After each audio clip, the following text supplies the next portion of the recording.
USA Today. Donald Trump says he isn't considering pardoning Derek Chauvin in George Floyd's murder. Fake news. Donald Trump said, I have no idea what you're talking about. So here's the story. Ben Shapiro put out a video saying, pardon Derek Chauvin. Derek Chauvin not only was charged at the state level, but also the federal level. Ben Shapiro made the point that Trump could pardon this man who has been wrongly prosecuted in many ways. And Trump was asked about it, and his response was, no, I haven't heard about it. I haven't heard of that. The media is now running the headline that Trump says he won't pardon Derek Chauvin, which is a weird headline to run, considering Trump just said, I don't know what you're talking about. They're going to mention Ben Shapiro, founder of the Daily Wire, this week launched an online petition calling for Trump to pardon Chauvin, who in 2021 was sentenced for 22 and a half years in prison on state charges for second and third degree murder, and 21 years on federal charges for depriving Floyd of his civil rights when he knelt on top of Floyd's neck for 9.5 minutes as he lay on a Minneapolis sidewalk in May of 2020. Certainly, we all know that the issue there is not so cut and dry, and they're not framing it that well. But the Daily Wire has pushed this big campaign, and many people have gotten on board with it. I think Derek Chauvin shouldn't be in prison at all. And I have tweeted hashtag free Chauvin numerous times. I don't know if it makes sense right now for Trump to put this on his agenda. I mean, certainly Chauvin shouldn't be in prison, but he's going to be in state prison anyway. Even if Trump pardoned him, he's still locked up. So I don't know why now is the right moment for this, but I'm curious what you guys think. It's a grift. Big boss been grifting. But this goes back to what I said before. The Democrat recovery program is built into the right wing.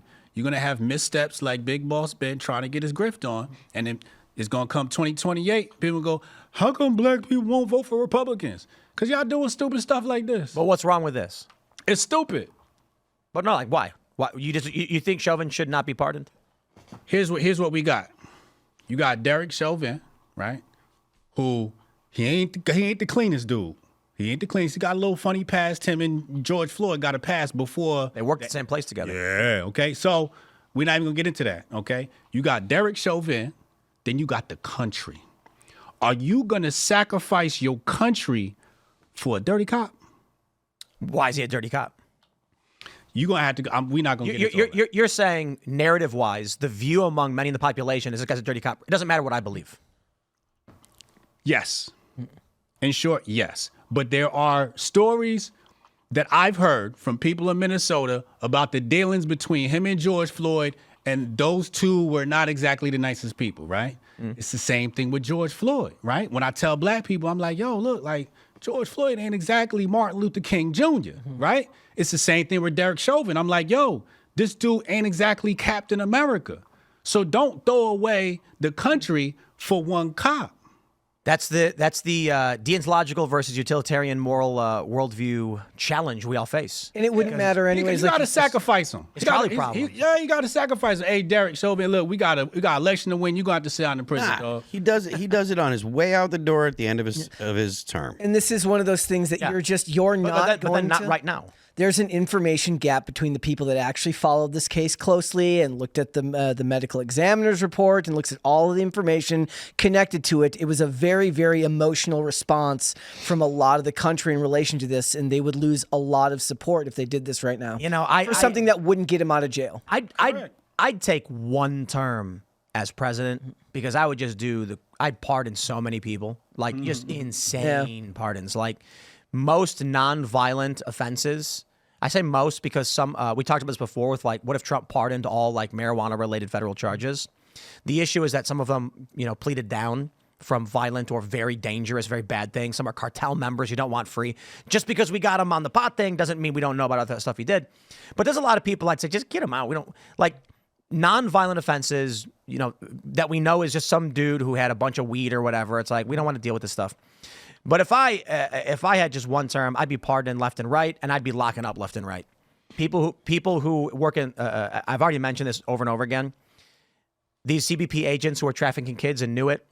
The people who were transporting illegal immigrants and knew it, and they worked for these bus companies or whatever. I'd be locking people up like crazy. I guess I'm just saying, like right now, Trump's in this position where he's not running for re-election. Right. After the midterms, maybe he goes more ham than he already is. Yeah, but the thing is, but he's the going thing to is start be planning for 2028 for whoever comes next, right? Just because True. especially if we're talking about Vance being the one that runs in 2028, then whatever Trump does on his way out will color how people feel about Vance, even if Vance had nothing to do with those decisions. Right, but the thing is, if you've got a corpse of a Democrat Party, don't give it life. I agreed. Yes. Yep. And when you do stuff like this, you give them something to talk about. Let them die. Man, there's this is the philosophical conundrum, the trolley problem. Would you sacrifice a single individual for the greater good or for the larger of society? Fill his commissary. That's tough, man. Yeah, that's true. Get him a nice couch. Make sure you take care of him. Get the guards to take care of him. Hey, listen, the mob used to do stuff like that, right? Like you got it. If that's your guy, take care of him. Tear down the wall in his cell. Give him 2 cells. Put a TV. Get a jacuzzi in there. Send a couple of girls in every once in a while. Look, they could do that. Like I said before, I'm from Minnesota. The Minneapolis cops are not exactly known as the most, reputable police force, or at least they weren't. That's all I'm saying. That's what I'm saying. Like, So why you said Ben was grifting? Why do you think he's doing it? because he couldn't buy Timcast. He couldn't buy Timcast, so he like, damn, what am I do next? Break glass in case of emergency. This was his backup option. No, I do love that all of these Jews people were screaming at the top of their lungs, claiming Daily Wire already owned Timcast. Right. There was an article that said Daily Wire had a minority stake in the company. I was like, none of this was ever true. I'm a fan of their work. Matt Walsh does amazing stuff. Friends with them. I got no beef. I think they're good people. Whatever. And when these people run this narrative, no apologies, no backtracking. They just so I'll say this. They said you got a yarmulke on under your beanie. That's They what said that. They still think that you're owned by the Jews. No. So when Jake Shields. Uh-oh. Yeah, and some of the other people who are like their brains have like they got they got. He's a fighter. His brain knock. He got CTE and something. A lot of followers. But when he says one time that Tim sold his company to Jews, he's got followers who to this day believe that, and it was never true. And I bet him a bottle of Pappy whiskey it wasn't true, and he just disappeared on the issue like a little baby. He just ran away and said, "I'm not going to say anything about nothing." So what I will say about those people is dangerous. It's dangerous. Think about how wrong he was about that, and how he adamantly kept screaming it. Think about everything else he's saying. The dude is it's crazy how wrong he is, but he gets propped up. I think he's probably getting a lot of bot traffic. I was just about to say that. Y'all, listen. All these dudes that's pushing this anti-Semite stuff, the only reason why they doing it is because they think they're getting traction. But the traction is coming from bot traffic. They are being manipulated. So the thing is, they say the Jews, and then it gets a spike in traffic. But there's somebody manipulating them. I ain't going to say who, because I don't know. I can speculate, but I don't know. But somebody's pushing bot buttons, and these people are being controlled by bot farms because they think they're getting real engagement, and they are not getting real engagement. I think it's important to clarify that certainly there are a lot of people who are following them and do believe this stuff. Yes. And what happens is when you point out there are bot campaigns that are easily visible, people think you're accusing them of being a bot. So we'll clarify. No. But I'll say this. I do believe the whole Jews thing that we're seeing, where it's like people claimed that we were owned by, it's crazy because it's like you got Catholics working at Daily Wire. But I think the reason why there is a bot campaign in this regard is it gives the big platforms an excuse to shadow ban, and it kills your advertising revenue.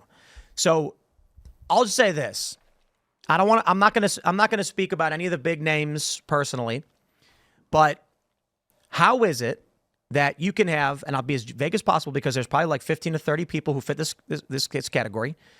They are podcasters in the space of A, and it's, just like variable X, we'll call it variable X, and maybe it's billiards, maybe it's racing, and now they're only talking about Jews. Right. Because what happens is somebody will post something, and it will hit the keywords that will generate likes and retweets.